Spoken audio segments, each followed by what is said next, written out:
When did I know when I was in love? Yes. Oh, I have to think.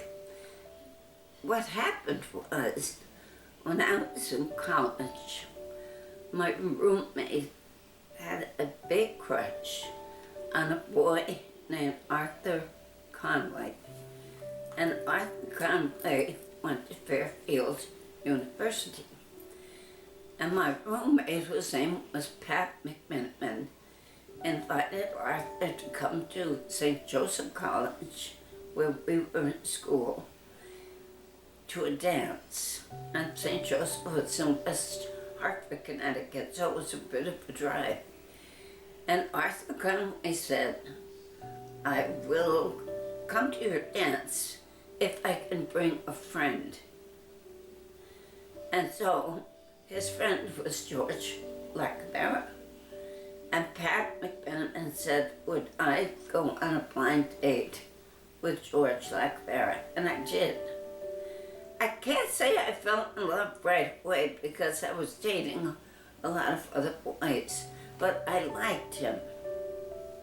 And we kept up a correspondence. We were too far away to see each other that often, but we did, and we just started, we still were dating, both of us, other people, but I would say we became more serious maybe in my senior year of college.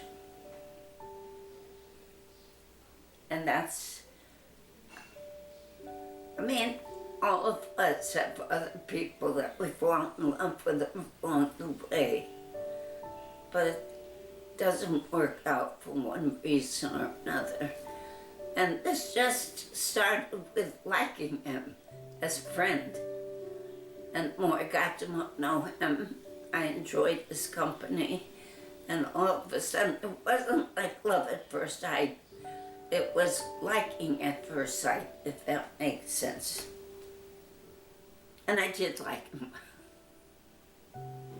And it was a good choice. Well, let's see, I met Grandpa Buddy when I was 15 years old. I was 14 actually. And I was working, and he was working at the same place. My two sisters and I worked for Gourmet Lanes in Sacramento. It was a food court, one of the first food courts in Sacramento. And Carol and I were bus girls, and my sister Pat, she was oldest, she worked in Frank Fat's restaurant. And anyway, and then Grandpa Buddy was a dishwasher. And my sister Pat came home one day, I wasn't working that day, and she said, and I was kind of seeing this other guy,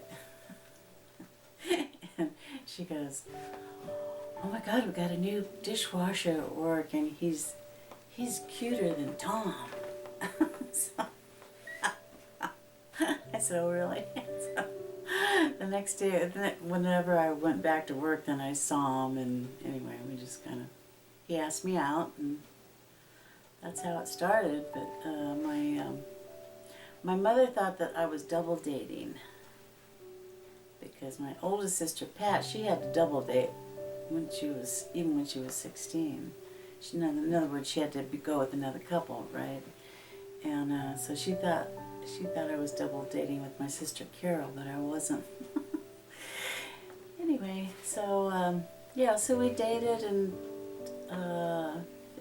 15, I guess maybe for a year, because then we moved to, no, it must have been 2 years, because then we moved to, back to Barstow. But I guess it was when it was time for our family to move away that I really discovered that I was in love with him. And we continued to be a couple until I graduated from high school and we got married.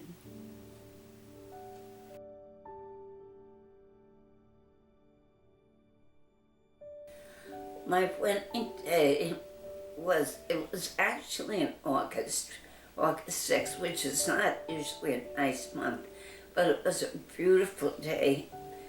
And it was a nice wedding. It wasn't a big wedding. I think we had 85 people at our reception, but it was a very nice day. And I had my sister she was the only attendant that I had, and she was pregnant. So we had to get a special dress for her. And her two little daughters were in the wedding party. They were Joan and Jennifer Satir. They were the twins, and we had little dresses made up for them. And they walked down the aisle throwing flowers, so it was pretty. And then we had a reception, and George and I left for our honeymoon was in Cape Cod. And we had a very good time at Cape Cod. Well, the wedding day was, Grandpa Buddy came, I don't know if he took the train or if he drove down to Barstow, but anyway, he was there. And then the next day, my parents, as well as my sister and her husband, and my brother Joey, we all drove down to Las Vegas, which is a couple hours away, and we got married in the little chapel of the Valley in Las Vegas. We spent the night, and I don't know where my parents are. If they went home, I'm not sure how we got back, but maybe they spent the night too, and then we all went home together. And then Buddy went back to Sacramento, and I went back to school. That was a wedding weekend.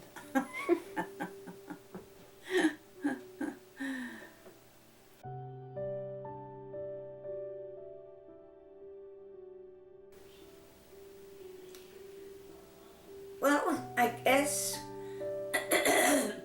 excuse me, I guess it was you were with your best friend all day.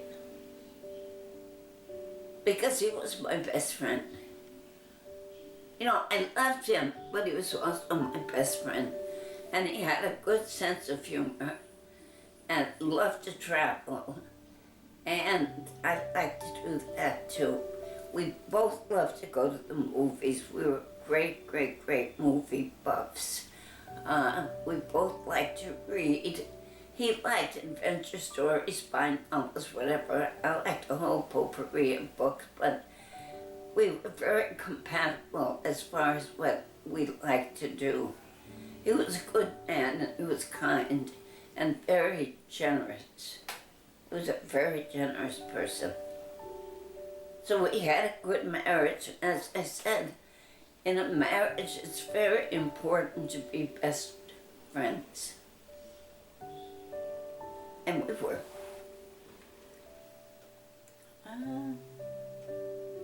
Having to cook. I mean, I knew how to cook Mexican food for my mom, and then I could do a couple of dishes from my dad. He taught me how to make Irish stew, lamb stew, and spaghetti, his famous spaghetti sauce. And yeah, so Buddy's mom, my mother-in-law, she taught me a lot of her cooking recipes, shared them with me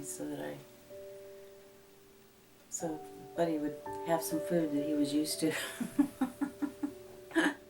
But yeah, cooking, shopping, taking care of the house, and working.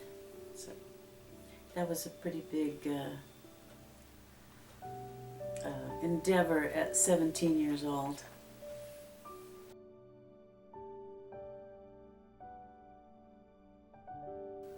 Well, again, I think being with my best friend.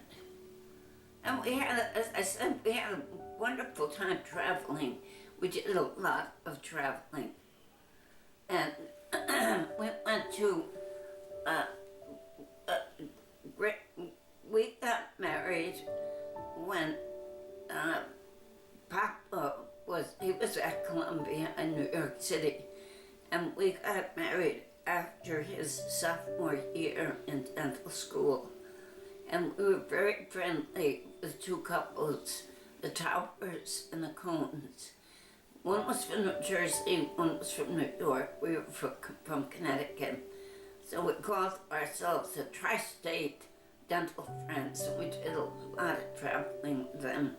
We went into New York a lot to go to plays, to go for dinner, because it was a middle point for all of us to meet. And at that point, because of my background, I had my BSRN in nursing, and I had my master's in education.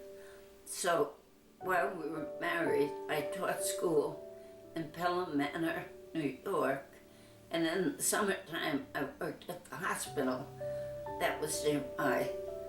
So we still had income coming in because he was a student.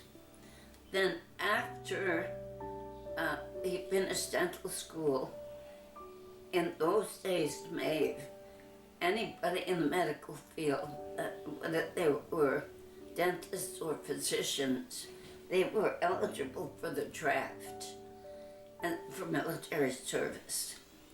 So most of the men and women who graduated from these schools would try to get their military service over with immediately, because if they didn't, they could set up practice and be drafted and have to leave what they had set up. So Papa applied to the Air Force, and our first choice was to go to Europe. Our second was California. Our third was the Southwest, and we got sent to Michigan, which isn't really that different than New York and Connecticut. And we went to Selfridge Air Force Base, and I loved it. He liked it, but I loved it. We met wonderful friends, and I would not have minded staying in the service until our retirement, but he was anxious to. Long story short, when we were in the service, our president, John Kennedy, was assassinated, which was, we couldn't believe it, because in our lifetime to that point, we had never known a president, a living president, that was assassinated. And Papa was offered a job to join a dental practice in Fairfield, Connecticut. That was Papa's hometown. And we had gone from Michigan to Fairfield, Connecticut for him to be interviewed for this job, which he was offered. And it was the same day that President Kennedy was assassinated. And it was like maybe nobody could believe it, because Pop and I were young, and this was the first time in our lifetime that we had a president that was youthful and a first lady that was young and beautiful. And we all thought he was wonderful, and we were so excited. And to have somebody kill him, it was awful, just absolutely awful. It was a terrible time to live through. And then his killer, alleged killer at that point, Lee Harvey Oswald, was being let out of jail. He was assassinated. Somebody shot him. And I mean, watching all this on television, we couldn't believe that this was happening. We just could not believe. And it was great, great sorrow in the country. Then after that, of course, Martin Luther King and Bobby Kennedy were both assassinated. And that too was, wow. Then we had the war in Vietnam, which was a terrible, terrible war, which we never should have been in. And after John F. Kennedy was assassinated, our Vice President Lyndon Johnson became president, and he upped the ante in the war. He thought that was the right thing to do. But he also did a lot for civil rights too, which was very good. But it was an awful war, and the people were very opposed to the war. And they said never again. Of course, here we are today fighting something like 5 different wars. It's just terrible. But anyway, just by signing it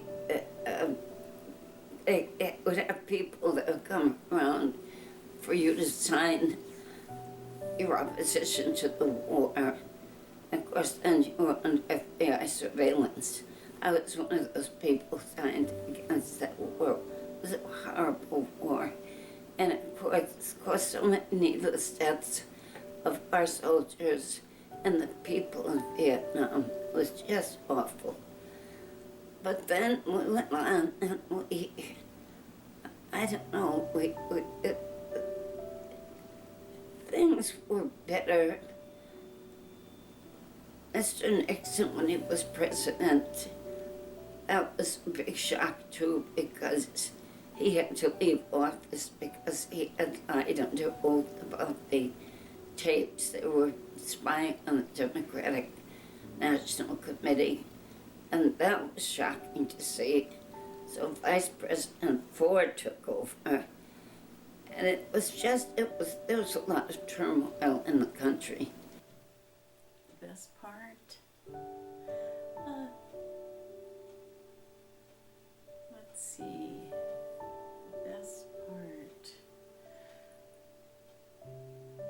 Well, we had friends, and we would go to parties and stuff, but probably because we were only together for 6 months before he went in the service, and then when he got out in '68, we came to Sacramento and set up house again, and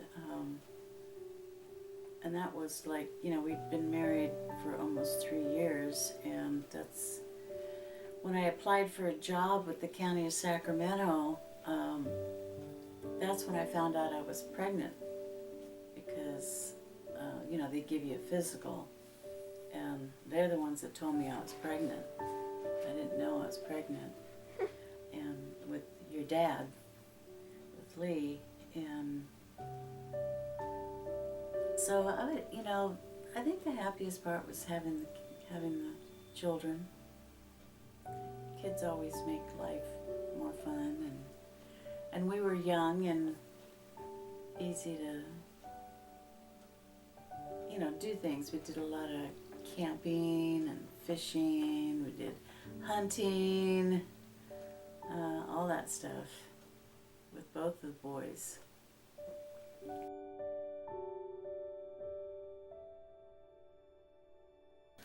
When I had my first baby, I was in the Air Force. Well, we were in the excuse me.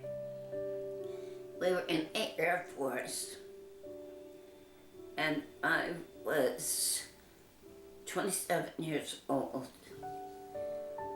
And in those days, we did not know the sex of the baby. And I went and had the baby. And of course, everybody in the delivery room I knew, because they were friends from the medical group that we went out to dinner with, play cards. And here I am, having a baby. And all I can remember is wanting a Hershey's chocolate bar, which I was given and promptly whooped up. But the baby was born, and he weighed 8 pounds, 12 ounces. So he was the biggest baby in the nursery, and I was very proud of that. And in the Air Force Hospital, it was just one big room with about 12 beds, and that's where all the maternity patients were. And my baby was the biggest, and I was very proud, as I said. And he had a wild head of black hair.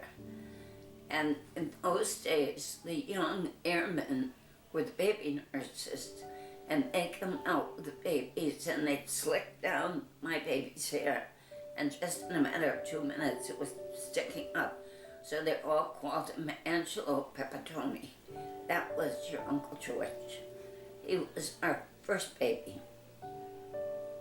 And our second baby was also born while we were in the Air Force, Selfridge Air Force Base. And he was not as big as the first one, but he was very cute and very sweet. So we were lucky. Thank you, Uncle Sam, for paying for those babies. Well, I had just turned 21 the week before I went in the hospital and had Lee. So we'd been married 3 years.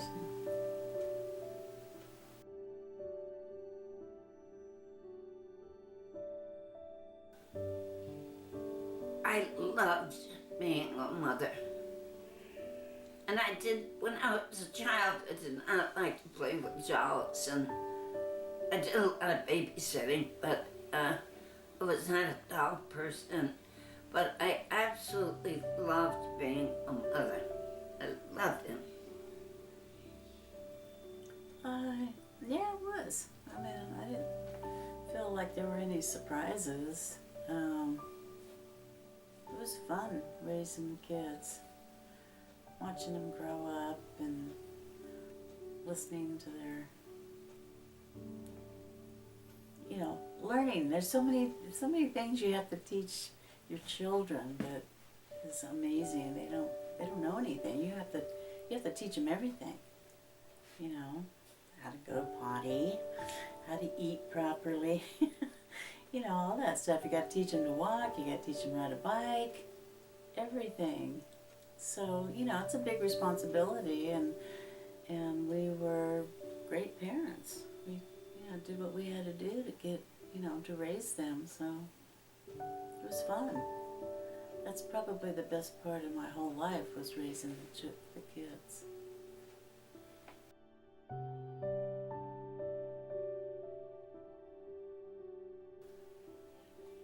It wasn't bad because I had 4 children in just 5 years, with one miscarriage between. But I did not work. I stayed home. So I can't say it was the easiest thing in the world, but I really loved being a mother. I did. I enjoyed it. And I think that your children grow up so quickly that it's very special when they're little to take advantage of that time in life and to enjoy it. But I really loved being a mother. And we lived, when we moved back to Fairfield, we lived in a fairly new development of houses, so they were all young mothers and fathers and lots of kids. I don't think many days went by that we didn't have an extra child for lunch, and always children in the yard for my children to play with. It was wonderful.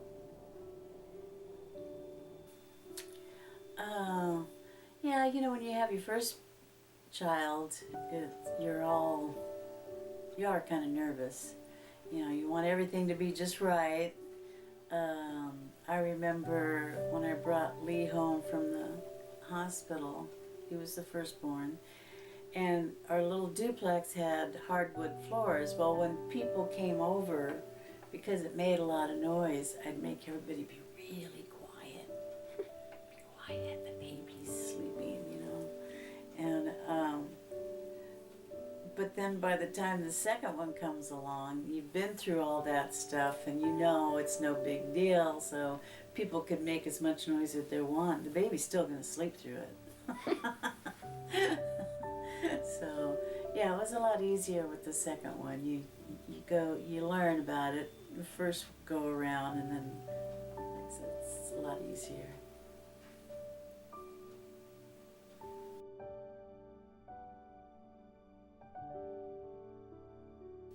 It was just fun, mate. I love to see them grow. I love to know their friends. I love their achievements. I was very blessed that my children were all very bright youngsters, and they were very social, which is nice. By that I mean they had a lot of friends, they did a lot of things, and I just enjoyed them. I love to take them on trips. I love to take them on day trips or new adventures.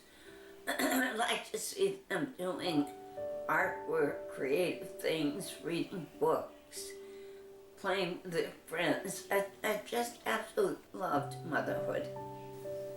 Well, like you said, we were young, so we kind of grew up with them in a way. Um, watching them have their first aspirations about what they're going to be. Lee wanted to be a garbage truck driver. He could hardly wait for the garbage truck to get there. Wait, what? He couldn't say truck, he'd say fruck. So he would go. He knew it was the day of Friday or whatever, whenever the garbage truck was due, garbage man, and he'd go out there and he'd sit on the curb and he had this little plastic bucket and he'd put it over his shoulder like this and go out there, march out there to the curb and sit down and wait for the garbage man. That was his big deal. And then he wanted to be a paleontologist, he was into dinosaurs, and he put a lot of models together of dinosaurs. And then it kept changing over the years. Got into the sports, the music, and then Mitch, he wanted to be everything was a professional something or other. Like, I'm going to be a professional basketball player, and I'm going to make lots of money, and I'm going to buy you a house. Okay, cool. Mom, I'm going to be a professional baseball player, and I'm going to make a lot of money. Okay. Anyway, so, that part was fun, watching the kids go through their dreams of what they wanted to be. And Mitch was an animal lover, and I can't tell you how many dogs he brought home that he found, and he'd already given them a name. Pepe was one of them. Cinnamon was another one. How do you know his name's Cinnamon? I don't know, he just looks like Cinnamon. How do you know his name's Pepe? Do you know this dog? No. I just found him. Well, then how do you know his name? And then both of them, they had snakes. They had, what do you call them? Hamsters. And tree crabs, was it tree crabs? Shell. Yeah, they lived in the shell, whatever that was. And and they were always getting out of their cages and creating havoc in the house. And then, your dad was into karate and baseball and wrestling. And Mitch was into soccer and baseball, basketball, wrestling. And then they were both into skateboarding. That was pretty big. We did a little skiing, snow skiing, but mostly skateboarding was their fave. So that made it fun.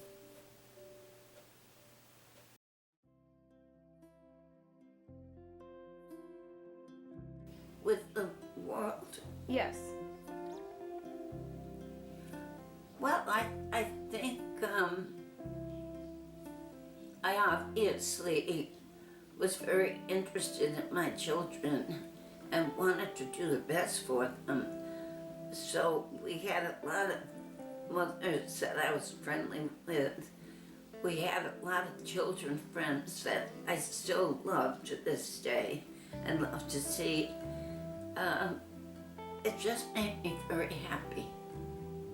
Made me very happy. It was one of the happiest times of my life. I've had a happy life, but that was one of the highlights. World, it just opened it up, and you meet other parents and other people with children when you put them into daycare, or because I went back to work after 6 weeks, so someone else had to take care of them during the day, and then there was the preschool, and then they started school, and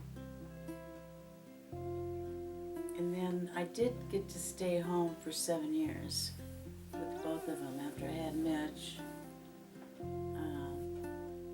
I got to stay home for 7 years and raise the kids and take care of them, get them off to school on my own. We didn't have to pay anybody to do it. I did it, so it was a lot of fun.